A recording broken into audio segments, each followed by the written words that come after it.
Good evening, ladies and gentlemen. Welcome to the iRacing Proto-GT Challenge brought to you by TrakRacer.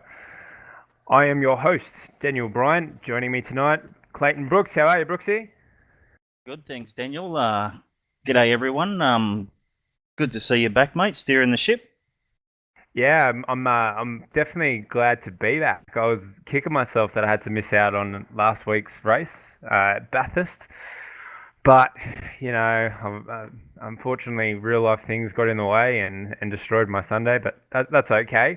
I'm back now for a little bit of a spin around Silverstone. Yeah, mate, looking forward to Silverstone. It's probably, nearly a home of British motorsport. It's HPD. I'm really looking forward to the HPD's race around here. They should set some quite thrilling racing, I think. Yeah, definitely. It's going to make for some really interesting racing, and definitely the multi-class here is going to play a big effect with some really nice straights and some really sharp cornering. So the downforce of the HBT is really going to take effect. But those Corvettes down those straights are definitely going to be a lot of fun to watch. Yeah, exactly. Of course, with the Corvette, with the huge horsepower they've got, they should go right down the straights. It's a nice big open tracks. It's something we haven't seen for a while, being Sebring and Bathurst, and I mean, Suzuka's not quite as open as here, so hopefully we can see some more flowing racing tonight. Yeah, there is a lot more opportunity to get around slower cars here at Silverstone with some of the straights and then the way the track's set out. So hopefully, we'll see some guys making some really smart moves and yeah, some clean racing. Yeah, and of course last week was an enduro, but this week's only 45 minutes, so it's going to be pretty much a flat out sprint from the green flag to the checkered flag. Yeah, definitely. I like these flat out races. Like 45 minutes, it seems like a bit of a long time when you talk about it, but it goes really fast. You jump in, you start commentating, and then next thing you're at the end of the race. Yeah, it certainly doesn't take long when you're having fun, that's for sure. Yeah, If the definitely. race obviously isn't going quite according to some of the drivers, it might seem to drag on a bit for them. Yeah, so I mean, yeah, it's brilliant that we've got Silverstone on now, but we've still got a few good races coming up. I mean, round five, we're moving into Virginia, which is a great track. But the two after, actually, the three after that, we've got three big ones after that. We've got Yeah, Interlagos, round six, round seven at Montreal, which is going to be amazing, and then round eight, Spa. Like, that's three big heavy hitting tracks, six, seven, yeah. and eight. For sure, and that's three of my favourite tracks. Actually, you can also put Virginia in there. Four of my favourite tracks. So I'm really looking forward to the racing those tracks will provide this series. Yeah, definitely. I've got to say, out of the three schedules for all of our series, the Prototype GT Challenge setup was my favourite. It had the best selection of tracks that I've seen for any iRacing series. Yeah, Um, we'll just get see if Brooksy quickly give us a run through the track. You probably know more about Silverstone than what I do. not a heap, mate. I'm not British. Yes. I'm just getting my race preview up. We got 17 turns. Sorry, I didn't quite catch that. How many kilometres have we got there? 5 kilometres around, so it's quite a long track. It's a lot of tracks, around the 3 to 4 kilometres. Silverstone's a bit longer. Not quite as long as Bathurst, which was just over 6 kilometres, but drivers are still going to have the work cut out for them. Definitely. The laps here are quite long, but in saying that, it's not as many corners. There's a lot of straightaways on this one, so you definitely hold a lot more speed around this track than you do in some of the tighter circuits.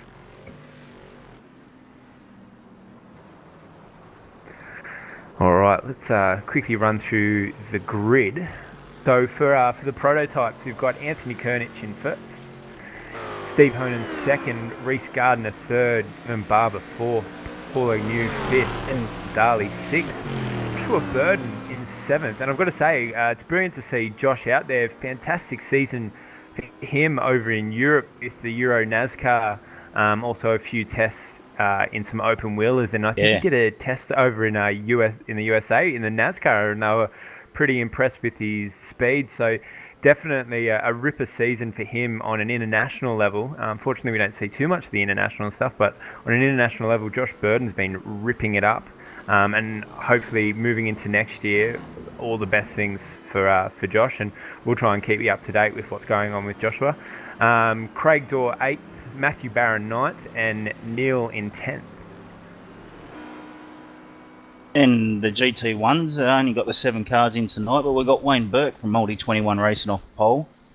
Yep, qualified Tony Aldridge, Charles Nig in 3rd, our fellow commentator Leo Gray in 4th, Jason Scully in 5th, Tim Foltz in 6th, and Anthony Vranic, I think I pronounced that right, in 7th. And we're just going to quick look at the GT2s and some big names in here. Josh Muggleton first. He's been ripping it up in this little Ford GT. John Emerson 2nd. Nathan Groudon 3rd. Dwayne Burns 4th. Andrew Wren 5th. Paul Lonergan 6th. Ben Runkel 7th. Marty Atkins 8th. Gregory J. Heaton 9th. Dylan Brandon 10th. It's good to see a lot more people putting quali times in as well for this one. I can tell you that Marty Atkins able to step in for us last week and help out with some commentary. He's just decided to race this about 15-20 minutes ago, so we'll keep an eye on Marty and see how he goes. Right to the last second. I'm actually just looking at these qualifying times. Anthony Kernich is almost a full second ahead of Steve Honan for second. It's a massive difference. Yeah, it certainly is. Anthony's had a bit of bad luck towards the start of the season, but sort of started to come good for him last week, and he's obviously going to try and capitalise on that. Yeah, definitely. Anthony Kernich, I think, although his season, he's starting for this one, has been not the best, he's definitely been the fastest guy out there when it comes to the HBDs. Yeah, definitely. He's certainly putting his time and effort into it. He's missed out on his pro licence for the ovals, so he's putting a bit more time and effort into the road side of iRacing, which is good to see. Yeah, definitely. And those pro licence, we'll be realistic about this, very, very hard to get, and even harder to get if you're an Aussie New Zealander, because the times never seem to match up to be able to get it, and it's a lot of time and effort for them to just be able to get into those races to get a pro license. Oh, exactly. I'm definitely not taking anything away from Anthony Kernich. Just to even be on the cusp of getting one of them, I think, is an outstanding effort. It's something I'll never achieve, that's for sure. Yeah, definitely. And in saying that as well, pro licenses, all and well, good to have them, but I reckon there'd be a few of our season regulars that would give most of those pro racers a run for their money. Oh, definitely. The guys like Josh Muggett and Madison Down, Justin Ruggio, those sort of guys could, Dylan Sharman even, like those guys could, if the time zones worked out a bit better for them, they could definitely step up and give those pro guys a real run for their money, that's for sure. Definitely. So, just looking at the HBDs, I reckon the HBD racing is going to be quite interesting for this one. Reese Gardner, a guy who I actually used to race prototypes with over in R Factor, really, really loves this style of car. So it'll be awesome to see him out there and see how well he goes. Joshua Burton's going to be the guy to watch as well, I think. Yeah, he's definitely having a good year so far on the international stage, Josh. So fingers crossed that will transfer over into this race. He doesn't get much time to put much practice into this, so he's done a pretty good job to sit where he is right now. Having a look back at the GT1 cars, and Wayne Burke and Tony Autry, looks like they're having a bit of fun with each other. Wayne's slowing down and Tony's jumping ahead. Keeping him on his toes. That's it.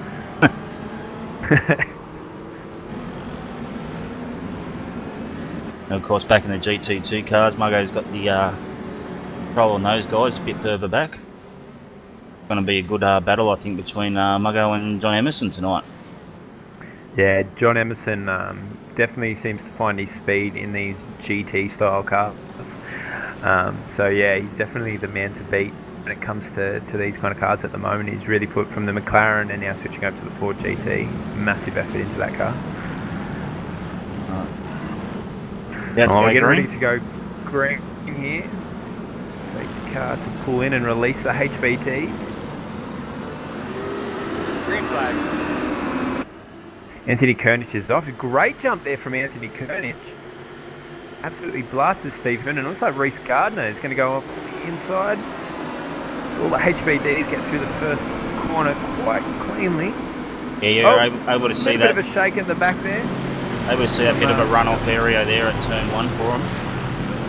The Corvettes all seem to be getting through nicely as the now the GT2 cars come down. We've got a car on the grass on the main straight. Who that was? Ben Runkel Bailey. I've got Marty Atkins. He's just exited pit and come straight into Dylan Brandon. Oh. They've managed to get away with it. I hope those guys aren't carrying any damage. Does it take much to put a bit of damage on one of those little GT cars?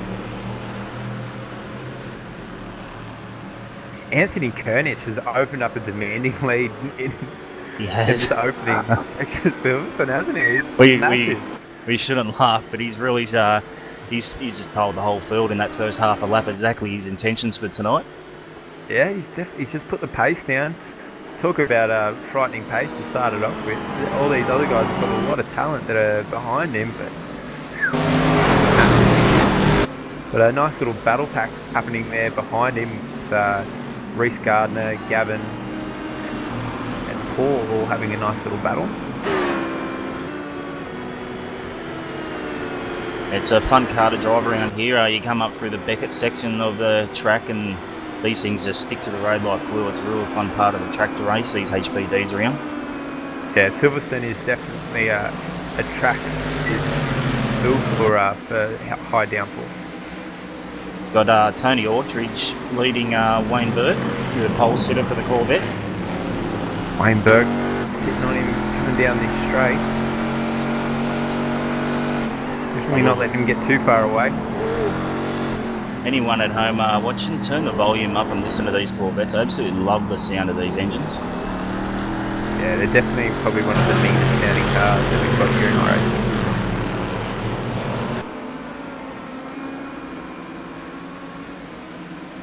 Charles as well. It's going to go a battle for three ways here for the Corvettes as the Ford GT boys start to heat up a bit as well. John Emerson giving a bit of pressure there from Nathan Brown. Surprised that Josh Muggleton's really kind of opened up his lead as well on this on these Ford GT cars. Yeah, I was just it was half a second sort of quicker in qualifying, so he might just skip away, but it's a bit of an uncharacteristic car for him, and he's made a couple of mistakes in the previous weeks. It's sort of kept him in touch with the field, but he might be doing an Anthony Kernich and showing these guys that he can race it and race it good. Yeah, definitely. Just having a quick look at the HBDs, and it looks like Reese Gardner and Agnew having a really close battle.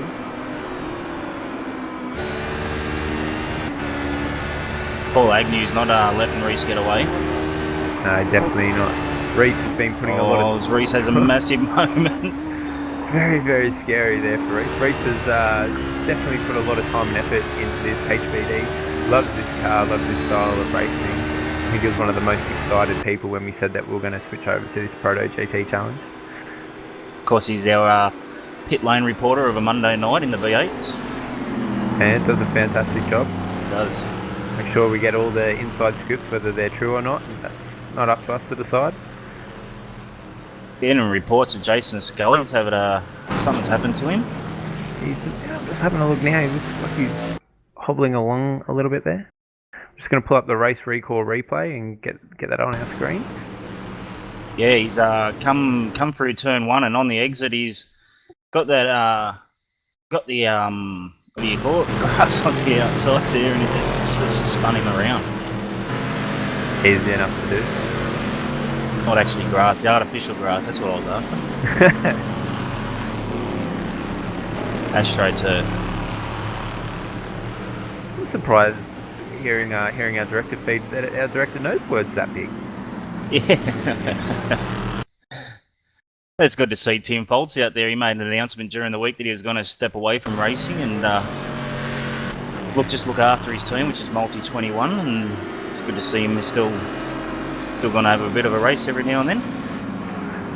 It's definitely hard to pull yourself away from this style of racing. Wayne Burke's still got a very close view of the back of Tony Autridge's car. Definitely hasn't really let him get away, has he? Almost a 5-second lead for the HVDs at the moment from Anthony Koenig to Steve Honan. You're just touching on Wayne and Tony. Wayne was a good 2 tenths quicker in qualifying, so he's definitely got the pace there. Maybe Anthony's race setup in the early stages anyway could be feeling a little bit better. Yeah, definitely. I think that's one of the big things, especially it's going to be noticeable in racing that's that close, is they've got 45 minutes to last on these tyres. So we don't know what's going to happen with Tony. Maybe he has set it up and he's using all his pace now at the front, and he might have to go into a strong defensive manoeuvre after this. Of course, Charles behind him isn't letting him get away too far either. He's sort of trying to run with them. Yeah, definitely. In this style of racing, you've got to hold your pace and then wait till the end before you really decide to make moves. Or you can just be a freak like Anthony Koenig. It's over 6 seconds now, that lead. Start to come up to some lap traffic now, Anthony Koenig. Just having a look here at John Emerson and Nathan Groudon. Nathan's just had a little bit of moment on the corner exit. Got the bit of smoke coming off the back left wheels. Looks like a little bit further back in those 4GTs as well. Dwayne, Andrew and Paul having a nice little train happening there.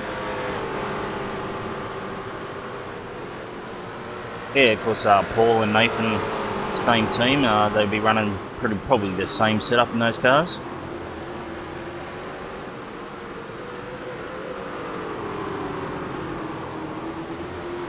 As we've got Anthony Koenig making his way through the lap traffic. He's just got past Marty Atkins. Just a quick look at the HVD. Pauling you is all over the back of race, and we've got a 4GT that's gone straight off. Yeah, I think that was Marty Atkins. He could have really done some practice, but oh well.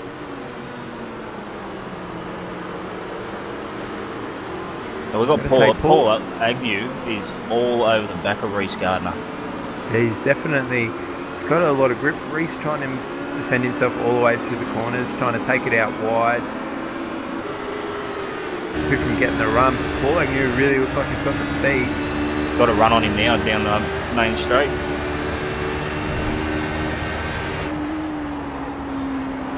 Oh, as Reece goes wide, misses the apex there at turn 1. Definitely putting a lot of pressure on. This is awkward. Oh, bit of lap traffic there. Paul Agnew going to make the most of it. They're too wide through Beckett's with the 4GT straight in front of them. Who's the 4? Oh no, Paul Agnew's gone around. He's got the grass on the left-hand side. Yeah. Oh, that's a shame. Very hard to battle with such a slower car in front of you. Wondering if he's hit the person behind him as well, that HBT. He's managed to not collect anyone. That's pretty risky drive, and still 36 minutes left in the race. He definitely, it's one of those things, and it's a lot of things that these guys are going to learn it as they get used to this style of racing. But a situation like that, when you're he was faster than Reece, it might have been better for the long-term things just to kind of slow it up a bit and then go for a bit more of a safer manoeuvre around that Ford GT than trying to overtake it on the grass. Just having a look at the battle behind Paul Agnew. We've got Craig Dorr, Neil and Josh Burden. They're having a good scrap at the moment. Yeah, Josh Burton, obviously he had a bit of a shocker at the start, but looks like he's starting to make his way back up now, and he's got two directly in front of him.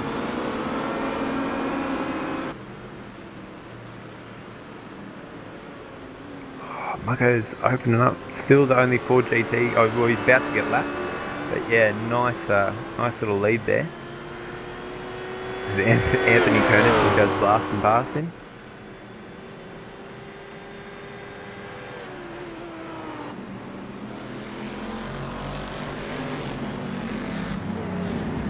It's amazing the speed difference in these cars. It's about a 12-second lap difference. I've got to cut in. We've got Gavin Barber, Barron and Ben Darley. They're going 3 wide down into Stowe. Whoa!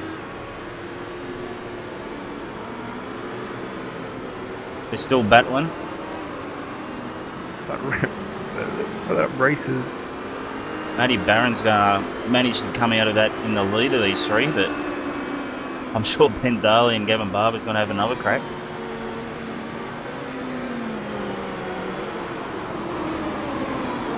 Of course, they come up onto a spinning. That's a little bit scary.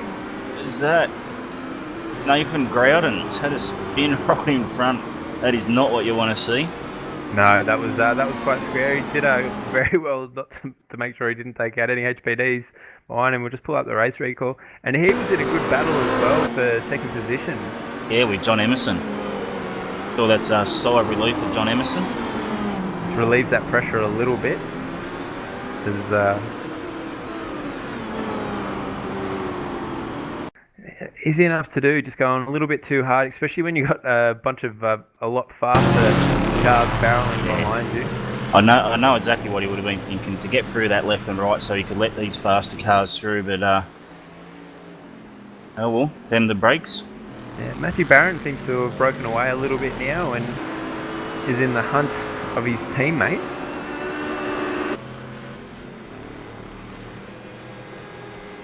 Reece Gardner, a nice little gap though between him and Reece. Yeah, but Steve Honan has really skipped out away from Reece. Yeah,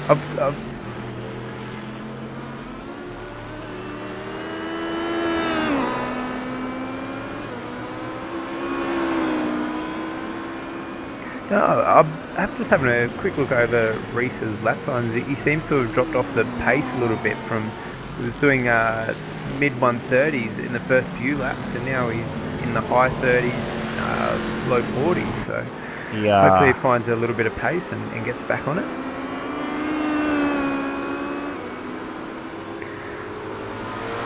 Got reports of Andrew Wren in a sandwich between Dwayne Burns and Nathan Groudon. Nathan Groudon trying to make up that lost time from his spin.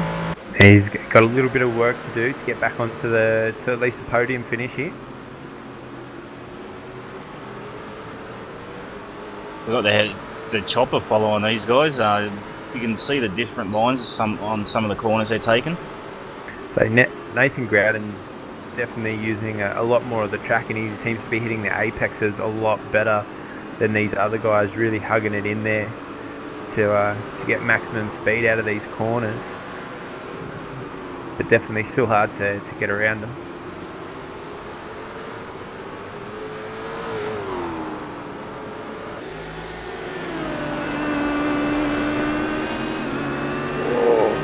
Looks like Matthew Barron put a bit of pressure on again. Ben Darley and Gavin Barber running with him. Yeah, Ben Darley's really caught up to Matty Barron there. Yeah, definitely. I'm not sure if it was just the traffic that's held up Matty, or he's had some other kind of problem. They took a very different line through that last corner. Yeah, might have had a bit of an issue, because on lap 70 he did a 139, so I don't know if it was lap traffic or... They negotiate the Corvette of Tim Foltz. Got around that one quite nicely. Whoa. Oh, Ben Darley. I thought he was going to lose the front wing there. Yeah, I thought that was going to be a bit of a bump, but he's done well to hold that.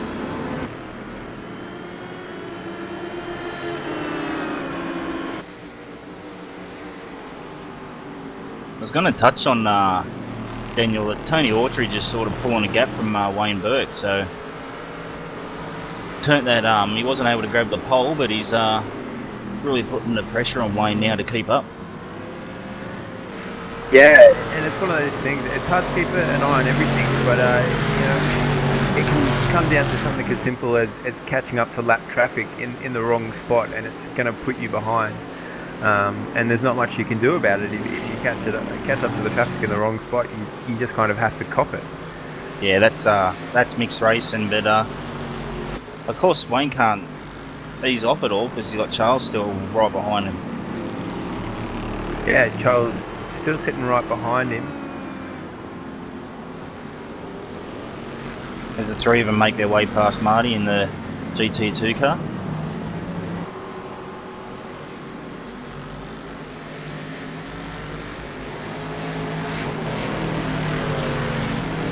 Definitely good to see. Just watching Charles there, making sure that he's the one. He's obviously the faster car and making his way around the slower traffic instead of the other way around. Just up in front of these guys, we've got Dylan Brandon and Gregory Heaton having a good battle. They're towards the rear of the field, but it doesn't matter. As long as you've got someone to race with, it's always fun. Yeah, definitely. I've got to say, not being a fast racer myself, I still get so much enjoyment when I'm in a pack of people around the same speed as me and just having an all-out battle for, it could even be for the last 4 positions. It's still absolutely exhilarating.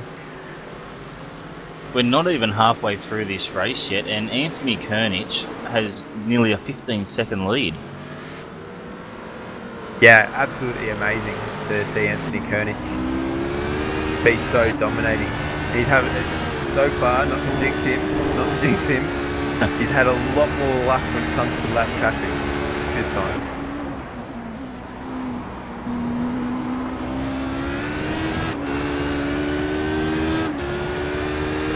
Overall, so far from what we've seen this race, and it probably comes down to the style of track that this is as well, how wide it is. I've got to say the racing has improved a lot over the last few rounds. Yeah, it's exactly right. That's what we sort of touched on at the top of the telecast, didn't we? It's got a lot more runoff area, and we've seen a couple of cars use that runoff area so far. So obviously tracks like Bathurst and where else do we go? The Suzuka and that. There isn't as much runoff area, so we've been seeing a lot more carnage than what we have got tonight.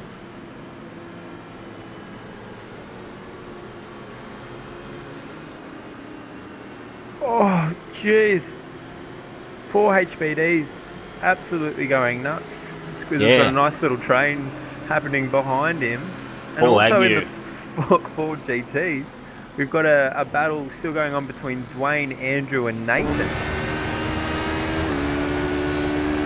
Well, Paul Agnew's taken to the grass after turn 1. Got back a bit from Gavin Barber. Ben Darley is he's in a massive moment, Ben Darley. That'll be $5. Thanks, Squizzer, for putting that curse out there. I'll send you the bill later. Gavin Barber moves down the inside into the stow. Job done. Ben Darley was looking really vicious there behind the back of Matthew Barron. But out of the four of these guys, it's Paul Agnew, and look, he's already up on the back of Ben Darley within 2 corners of making that mistake at turn 1. He's definitely he knows what he wants. He knows how to get there. It's just getting consistency to make it happen. He's running in 5th, not 5th spot, sorry, in 7th spot. But 4th spot's not too far up the road from him. He can get some massive gains here. Kernich is just coming through these guys right now. nearly every time I look at a car, I see Anthony Kerr. It's just blasting past them. I don't know. It's just everywhere at the moment. He's out. Absolute freak. He wouldn't have that big of a nitrous bottle in that car. We'll have to run out soon. Yeah, yeah. Oh, not paying a bit too much attention to me. Dwayne is getting a bit of pressure here now. Yeah, Andrew Wren's really filling Dwayne's mirrors. He's got to be careful as well with Nathan sitting there ready to pounce at whatever goes. So I was going to say, Nathan's the one in this pack that has all the speed. He was the one that was able to run with John Emerson at the start.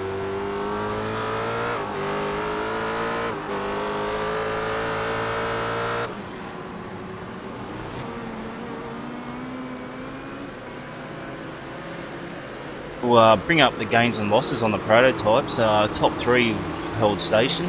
Matty Barron Swizzer, he's the big mover. He's up 5 spots from his grid spot. Sorry to break this up. You're Have right, a quick look at Josh Burden. He's just blasted past Craig Dorr and starting to make his way up. Because Josh was down 2 spots previous to that move, but now he's trying to get back to his starting position.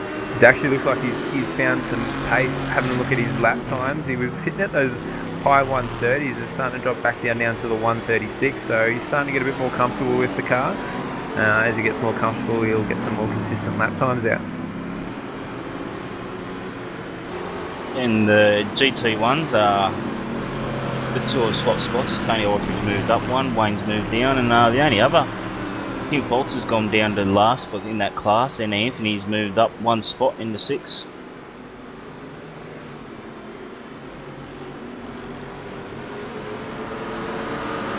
We've got Tony and Wayne on screen at the moment. We've got the HBD Steve Honan trying to make the move for him, but he's going to struggle with the horsepower of these Corvettes down the straight. Steve Wayne Burke actually caught up to the back of Steve Honan then. So I think we got about half the field in between 2 corners here. There his cars absolutely everywhere. I hope the director can get a high blimp shot or something of this, because they look like ants scurrying around at the moment. Oh, this is insane. What are these guys thinking? I don't know what to call here. This is just crazy. This is Corvettes and GTs and hopefully. It's definitely helped Reese Gardner catch up to the back of Steve Honan for all that. Steve Honan comes out the other side. Reese has just got Tony Autridge to get around, which he should be able to get around the last corner.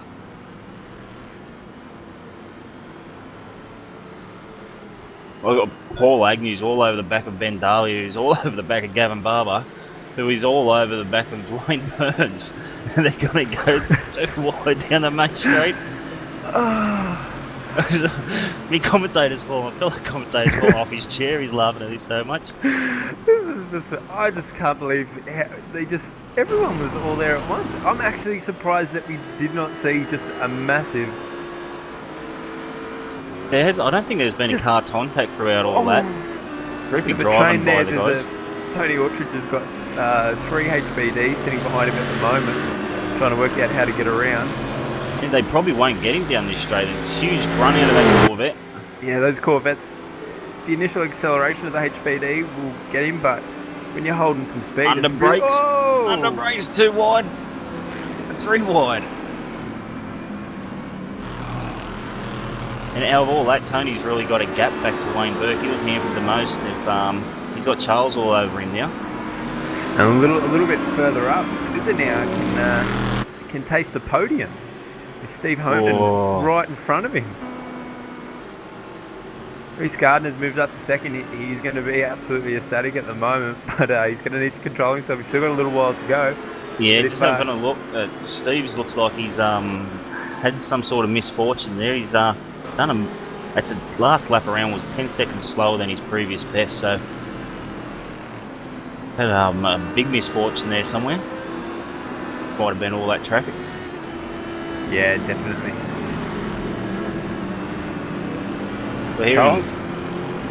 Alright, you go, mate. I was going to say, it looks like Charles has gotten past Wayne in all that as well. So just get that up on a replay for you.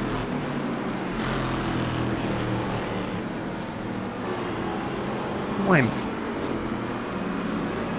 So Wayne's just made a bit of an error and managed to get it out sideways, but he's kept it on the track, which is a good thing, and didn't take anyone else out.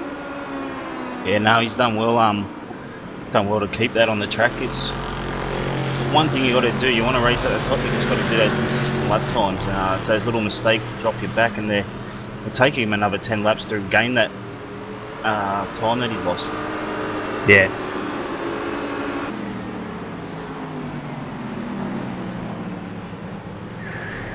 Ground. Now we've got Craig Dorr and Neil. They're coming up onto the back of Dwayne and Nathan Grouden. Nathan Grouden. Oh, they're going to go 4 wide. Oh, they've managed. No, Craig Dorr's taken to the grass. Craig Dorr evasive manoeuvres there to make sure that he wasn't involved in any of that. Neil, obviously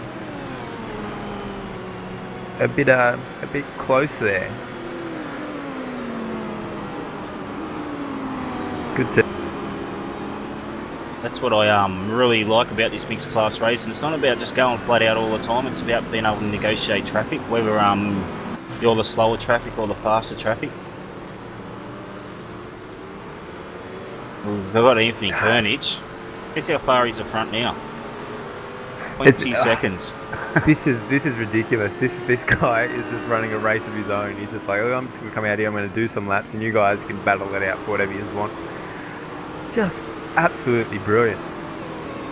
Of course, now the only real thing he's would have to really worry about is the traffic. So as long as he can negotiate and pick his spots, yeah, he should be looking good. He doesn't have to rush around anyone. He's got 20 seconds to play with, so he can take it easy if he wants.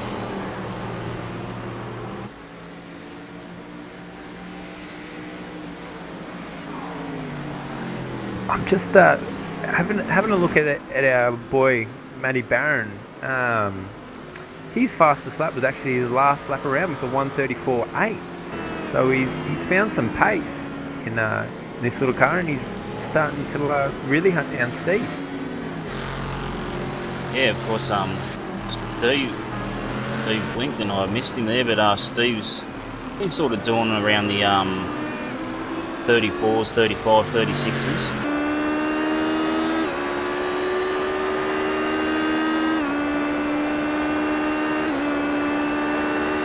I'm both in the 35s that lap. We might jump on board with Squizzer for a little bit. Watch how he goes through these corners here.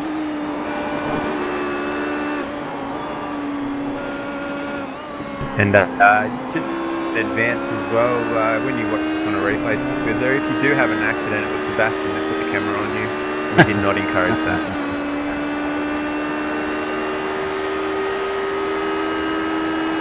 These cars are absolutely magnificent around here. I mean, you watch the Formula 1 cars down here with the high downforce that they've got, and they just absolutely hammer through these corners. And the HBD is exactly the same, just absolutely smashing around Silverstone compared to that of the GT cars, or even worse when we bring the v8 car out to Silverstone. You look at the speed they're carrying through these corners compared to what you can do in a V8. It's just unbelievable. Oh yeah, for sure. They're just fun to drive. I mean, I was about 6 seconds off the pace when I did a lap around here, but still, it's just still fun to drive because it's got so much grip. Yeah, definitely. Ask any driver, that's all they want is grip, isn't it? Yeah, grip's what it's all about, and it's what makes it fun. The worst thing about grip, though, is it kind of gives you a false sense of security because you come out and you smash a few laps and you're like, yeah, I think I'm really fast in this, and then you go out against someone like Anthony Kernich and you just look like an idiot. Are you calling the entire HBD field idiots apart from Anthony? I'm just going to make sure I don't want to get into an argument with anyone in there. Oh, it's Yes, Steve I Honan. am. Steve Honan's had a massive moment at turn one. It's let Squizzer through. Oh, sensational job. Get the race core replay up of that. There's yeah, he just got quite loose there, Steve Honan, and really just lost all his momentum. And it's one of those cars, it's really all about momentum. You get yourself in a rhythm, and if you can just stick to that rhythm, you're going to be fine. You get off beat, it's really hard to get back into it and start doing lap times again.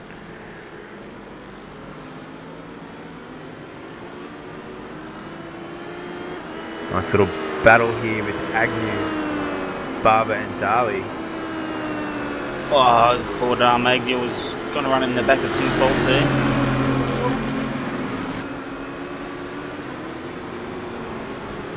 Not the run that he wants. Oh, Barber was... He turned him very odd. I don't know if he was trying to crisscross there. Yeah, he definitely missed his corner. Giving Agnew a bit of a runaway.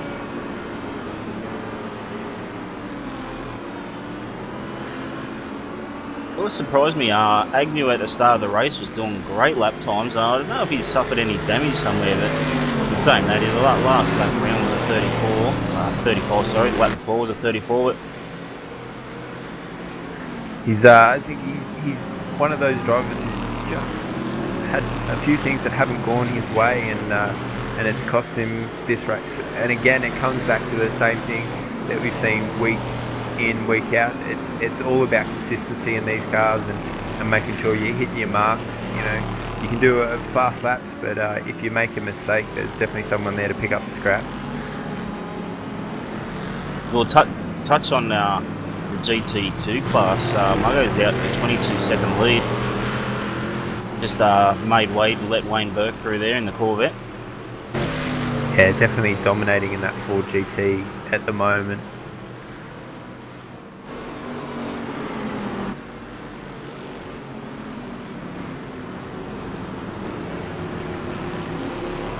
Oh, looks like Gowden and Burns are still at it as they catch up to a couple of Corvettes of Leo Gray. Oh, Gowden! Scully. Gowden's had a massive moment. He's taken Scully out. He's got loose and just couldn't control it. And Scully on the outside's been the biggest loser out of all that. Yeah. Oh. Get the race core replay up. Just having a look there. He's managed to lock it, and it's the rear end that's managed to just knock Scully around there. Yeah, Scully tried opening the steering to give him more room, but unfortunately, nowhere to go for him. No. Ground will be disappointed about that as well. I think although Jason Scully was the one to come off worse for wear. Jason Scully actually looks like he's thought better of it and decided to retire.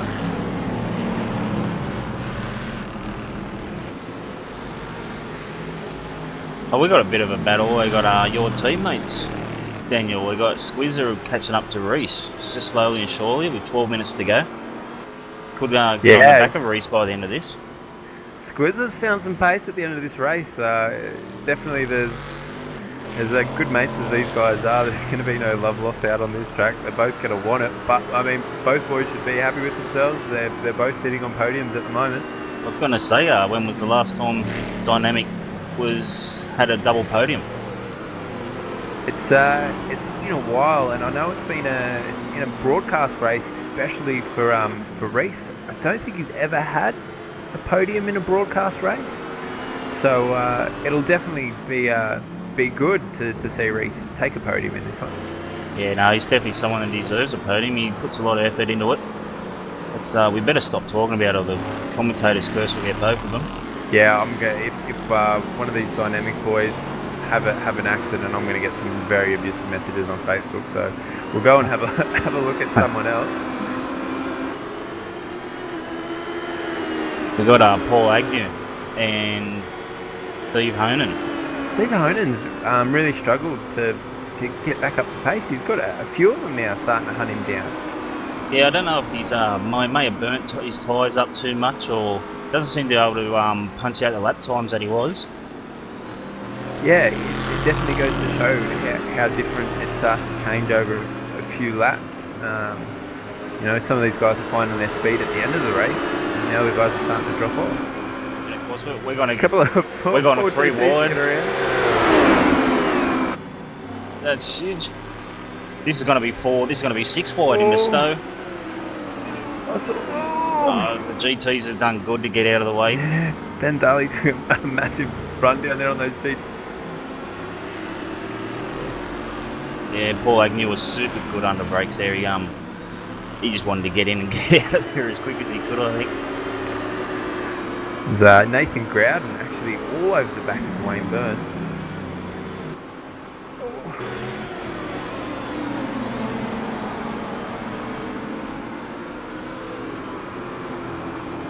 Been quite good driving tonight, Daniel, hasn't it? It's the way the guys have negotiated traffic. Oh, we got Gavin Barber, I think it was. It's had a massive spin. I think Ben Daly was able to avoid him, but he's lost a lot of time as well.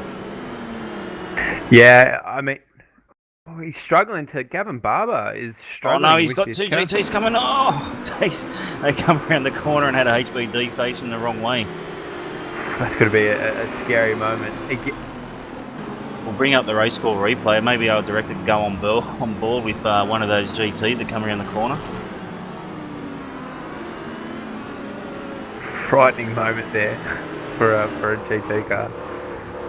Right in the middle of the track as well. Oh, he had that moment and lost it. And I say he's overheated those tyres in the next corner. They just had no grip, and he's gone around again. Yeah, definitely. It's definitely one of those cars where you really need to maintain that tyre heat and really drive it at its maximum to get the most out of it. After we kind of jigged Gavin Barber because we're talking about driving standards, the driving standards for tonight have been absolutely brilliant. And actually, probably out of all the multi-class racing that we've watched, this has probably been some of the highest level of actual driving skill that we've seen. It has. I'm very impressed with the way that, especially the way they've negotiated traffic, and that's from all classes of cars. Actually, they've done a brilliant job of because, like we mentioned, the speed difference around here, because there's such long straights and that are it's quite a bigger gap than most tracks. So the way they've negotiated and worked their way around that's been very good. So having a look at Anthony Kernich with a 35-second lead. That is just ballistic. Yeah, he could do the last lap in reverse and still win. I think he's his field. Yeah, definitely in a class of his own. And a little bit, more than a little bit behind him, we've got the 2 DSS boys still going for it. As Squizzer and Reese running at a fairly similar pace now. Yeah, I say Reese saw Squizzer and thought, there's no way my teammate's going to beat me. I'm going to put that foot down a bit. Yeah, definitely. I know in our team, the first person you want to beat your teammate. So yeah, these two will be almost 7 minutes remaining. I'm sure Squizzer's going to be throwing everything he can at Reese to put the pressure on and try and get that second spot. Yeah, definitely. But hopefully these boys use their head as well and realise that they should just bank some points and take a double podium. Spoken like a good team boss here, mate. Yeah. These are definitely the moments that start to stress you a little bit, and I definitely know how you feel, Brooksy, watching a few of those ANZ boys getting around when they're close together. Yeah. We'll have a look at Charles and Tony Aldridge. Sorry? Charles, very good race here from Charles. Very consistent. Managed to pick up scraps there from Wayne Burke. A bit hot into that corner, but definitely doing a fantastic job there to let Tony Aldridge not get too far in front. Yeah, he's actually closed the gap a little bit to Tony Aldridge, which is good to see, Charles. He's certainly coming on strong in this car. We've got reports of Reese has made the move past Reese. I'm not sure if Reese has had a moment since we've left him, but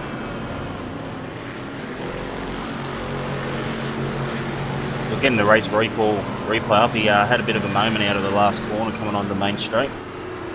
He definitely hasn't let Squizzer get too far away though after that little one, so Reese is definitely going to put his head down.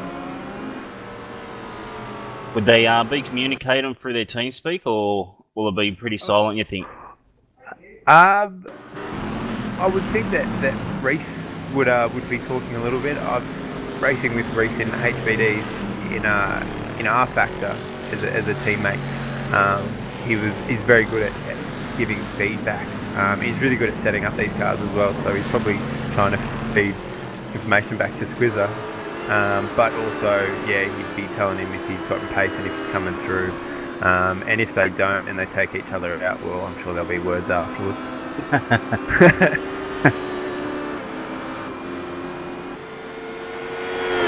Got Anthony Koenig, our race leader. He's under 5 minutes now left in the race.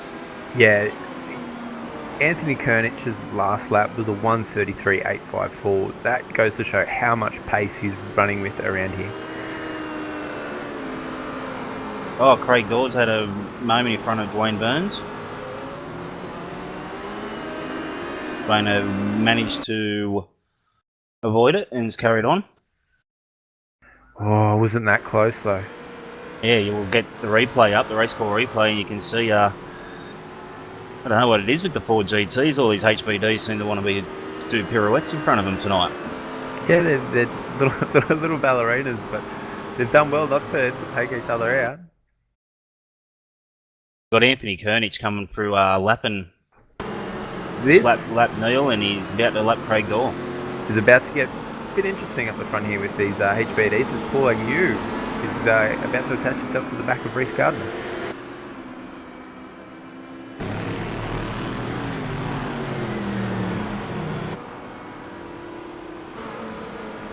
Josh Muggleton in the Ford GT out to a 30-second lead. Fantastic drive from Josh. Yeah, he certainly has. He's absolutely hits the field in this form.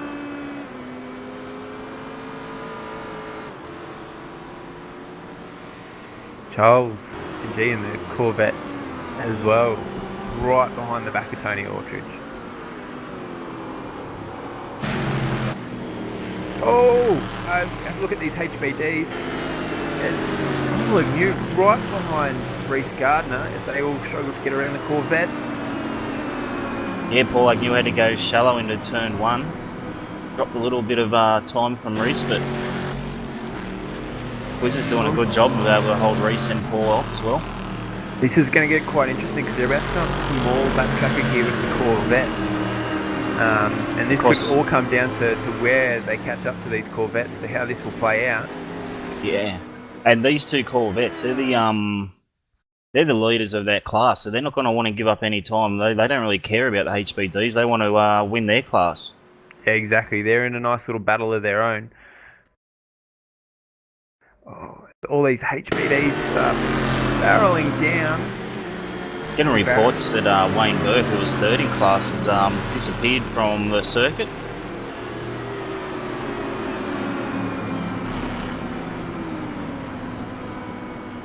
It's a shame for Wayne. He's in a podium position. Oh, Paul Agnew all over Reese Gardner. Reese Gardner's going to sniff that podium spot. Oh, Paul Agnew, Reese running quite defensive. And of course, we'll have to. Paul Agnew. Going to go around the outside. Gets that done. Job done. Still a Corvette to contend with here. Of course, those not familiar with mixed class racing, it's up to the car doing the pass and to make it work. It's the guy in front's allowed to just hold his race line. Oh, Reese has got some speed though. Oh, he's gone massively deep into turn 1. He's used all the runoff area. That could have ended a lot worse for Reese. With only a minute left, that'd be heartbreaking for Reese. Oh, he's got his spun Corvette's just in front. That was Tim Bolts, was it? Yep, Tim Bolts has had a bit of a spin. Well, making his way around Anthony. That is not what you want to see. He's just got onto the third step of the podium. He's got a Corvette spun around in front of him. Oh, Oh, Reese! Reese. It's hit the grass.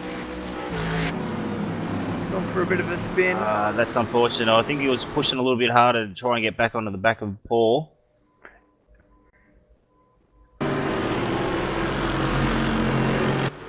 Get the race recall replay up of Reese having a spin down at Stowe Corner. Oh, he's struggling with his car. He's off the track again. He's superheated those tyres, and of course now he's under threat from Ben Daly's coming up behind.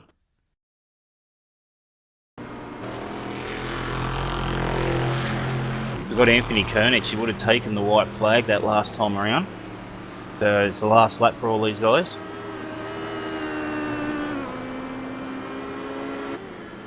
With a 32.5-second lead at the moment. He's probably just putting that thing around now.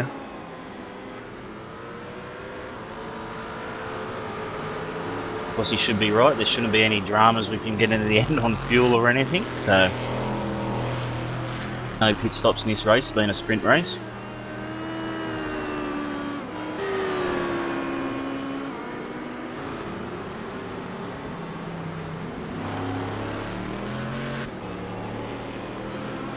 Having a look back through the field, Nathan Groudon's had a bit of a moment coming out of Beckett's.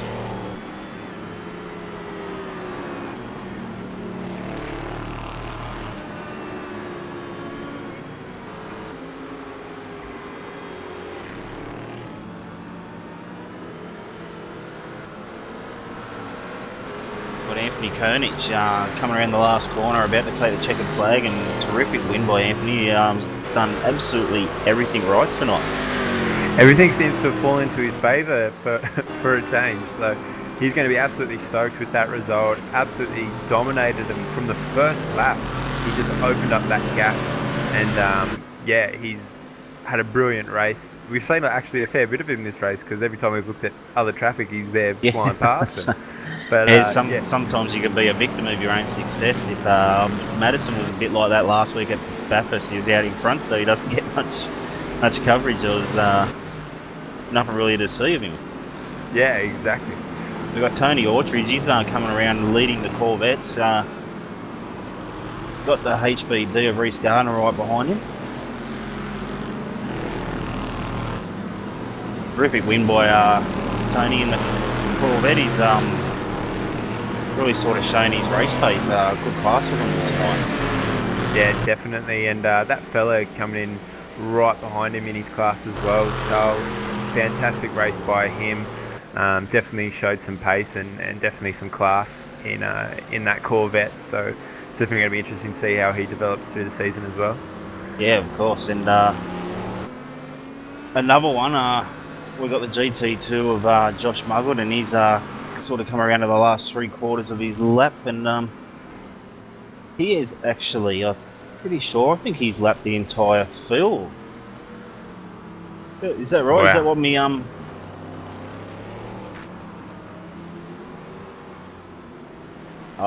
it's because Emerson's taking the checker flag behind Anthony Kernich, that's why, but yeah, my results are showing that Muggleton has lapped through the entire field of his class. Well done, Josh Muggleton. As he takes the win in the Ford GTs.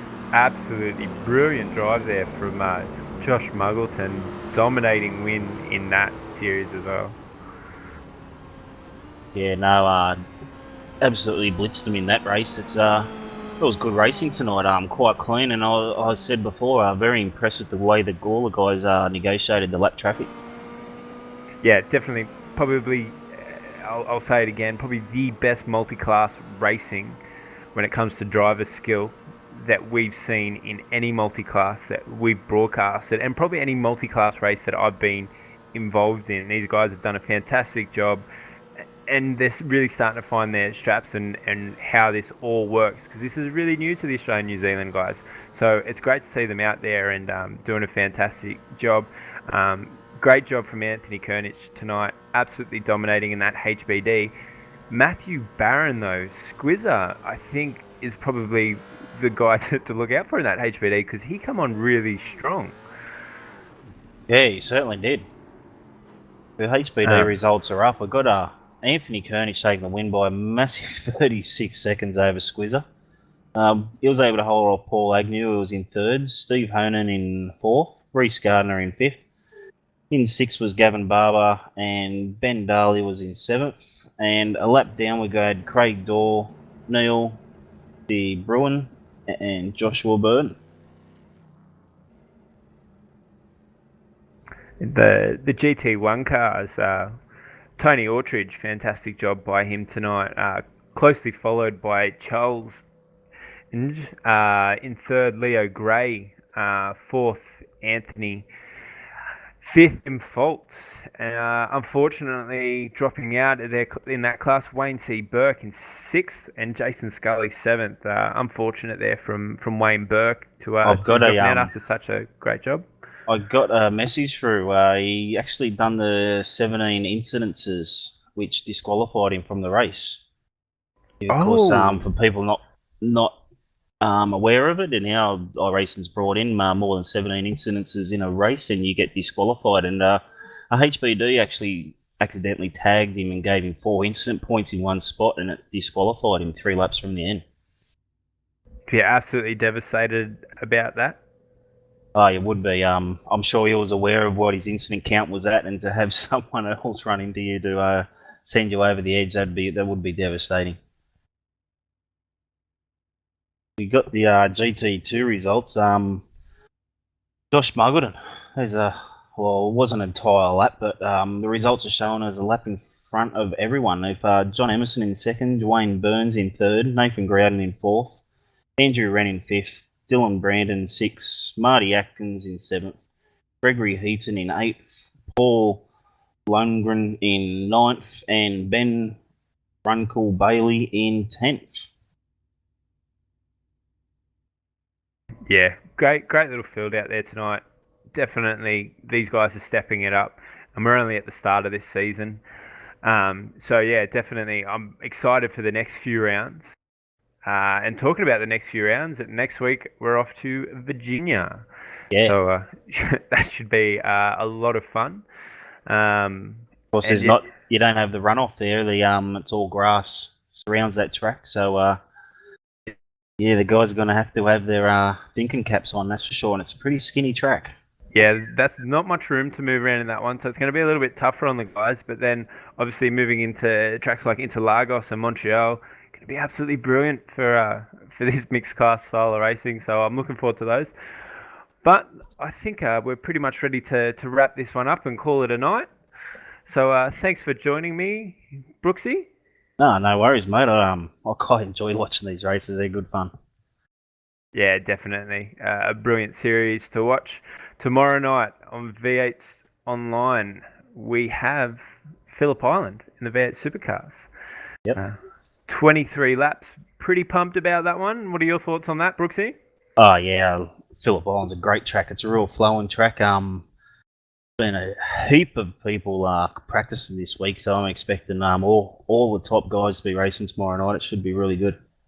Yeah, definitely. It'll be one that I'll definitely be watching. It's always one of the big races for V8sonline. Obviously, the one that's going to be bigger than that for this season is going to be Bathurst for the first time, which is going to be brilliant to watch. But yeah, definitely tune in tomorrow night live at Phillip Island. And yeah, we'll see you guys next week at Virginia. Thanks for watching.